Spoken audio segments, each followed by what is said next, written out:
So, welcome back to the House of L. I found this clip. I'm going to get right to it. I came across this clip the other day, and first, let me say I do not watch this show, so I'm not familiar with the characters, but this particular scene, a lot of people can relate to it. And I'm going to play it and then get to the commentary.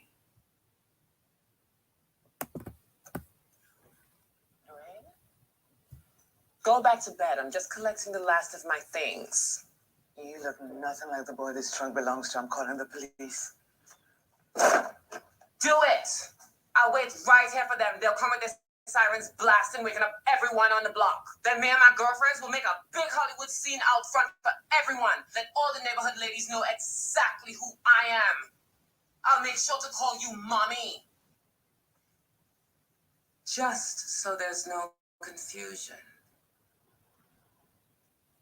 Fine.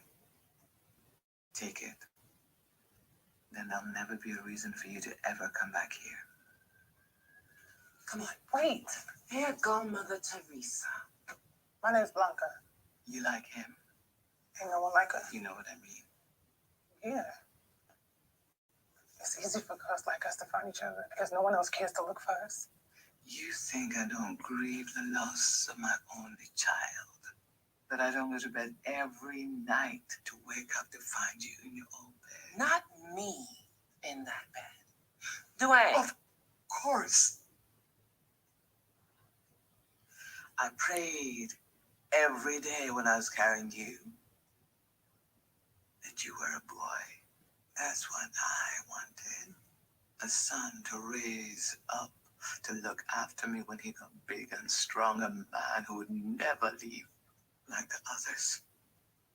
You took away what was rightfully mine. I am more ferocious than any man, especially when it comes to protecting what's mine.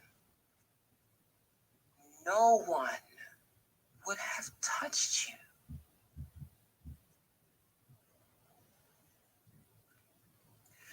New people moving into the neighborhood. I don't know them. They watch me when I come home every night. They know I'm all alone.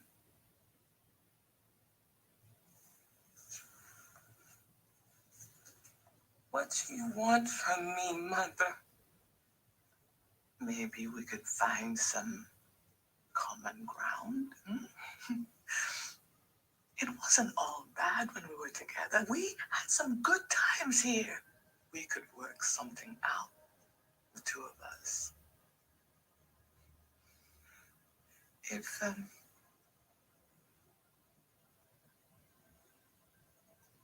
you could just tone it down a little. No, I don't think so. My whole life is dedicated to toning it up, about settling for more. More love, more finery, more jewels, more power, more money, more. I am sorry that you are only able to look upon me with fear and disappointment. I'm sorry that you won't allow yourself to see me. The pain of your disapproval will no longer distract me from going after everything I deserve in this world.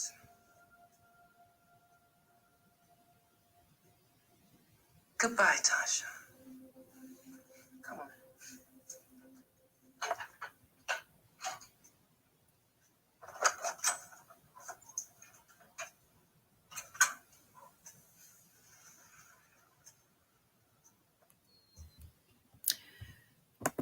Okay, so if you listen carefully to what the mother told her son, she said she prayed for a boy because she wanted someone to take care of her and she wanted someone to never leave. And this is common, unfortunately. I've heard many stories from young men who grew up without fathers who who have spoken about this.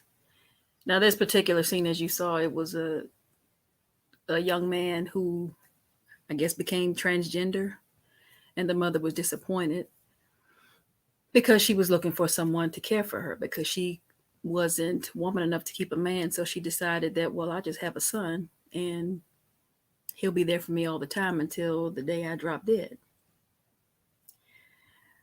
But what a lot of people don't understand, especially women, is this is all by design. This is what happens when they allow women to, when they give women power. When women are allowed to have children without the benefit or the covering of marriage. You can go out and have children and see them as objects and do what you please with them. Male and female. So letting women lead is big business. I know when I was in school, a lot of young men were in and out of jail, and as they got older, they ended up in prison. But their backstory was the same, and it was they came from single mother homes, excuse me. And if they were the oldest, they were the son husbands.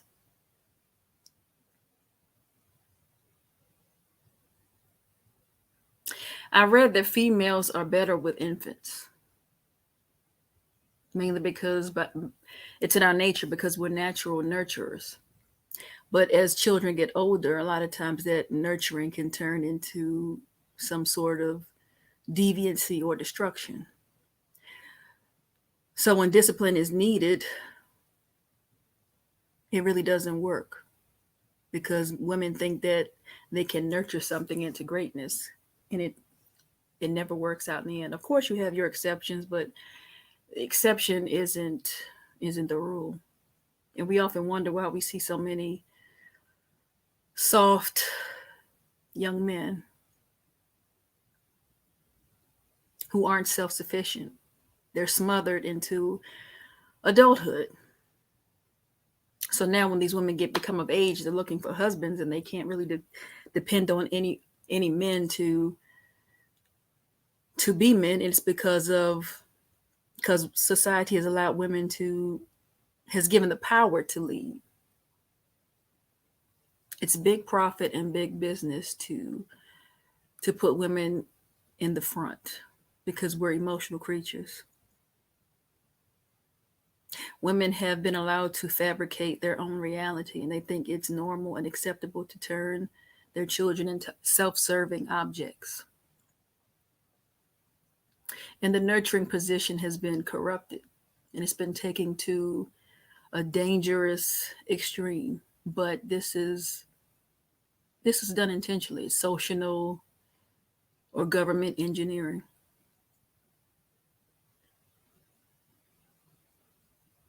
Women, I hear women always asking, how can we fix it, or what's the problem? And this is the problem. The problem is they put us in the front. When we learn to take a back seat, when we get back into our true nature, which is not to compete with men, because we can't be men, we can't be fathers, we can't provide the same discipline as men. I told someone about about an incident with my grandmother's dog. The dog was a half pit, half bulldog. And whenever she was with my grandmother, she would just do what she wants. She walking around, not listening, just a free spirit, much like her owner. But when I see her around men, she responds to them in a totally different manner. When they give her orders, she responds. She listens. She used to bully me. She would push me around, come in the bedroom, bust the door down. Just a bully. But she would never do that to men. And I explained to my grandmother, I said, why does she listen to a man when they speak, but when I give her an order, she doesn't listen? I said, because you're a woman. We're women. When children and animals hear the voice of that command from a man, they respond. they hear the discipline. We're nurturers. When I talk to the dog, I'm, oh, come here. Oh, you're so pretty, you're so cute. But that's just in my nature to treat animals that way. And same with children. And they know this. So when I hear women talk about how strong and independent they are and how they're thriving, I try not to laugh, because they don't understand that was set up. It was done intentionally. You didn't knock down any doors. You didn't fight to get into the positions. Doors were open for you because, as I said before, there's profit in it. It's big business of putting women in the front. This is why we have so much dysfunction in the so-called community, because men have been pushed aside.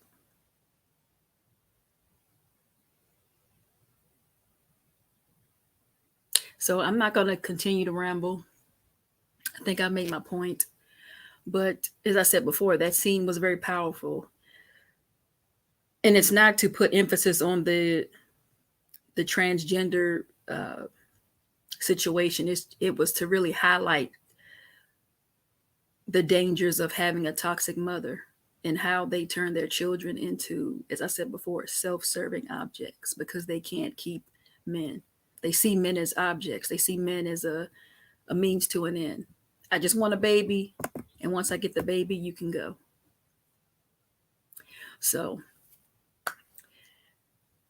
yeah, that's a lot to take in. But leave your thoughts, leave your comments, even some suggestions. And if you can relate, yeah, I would love to hear some of your responses.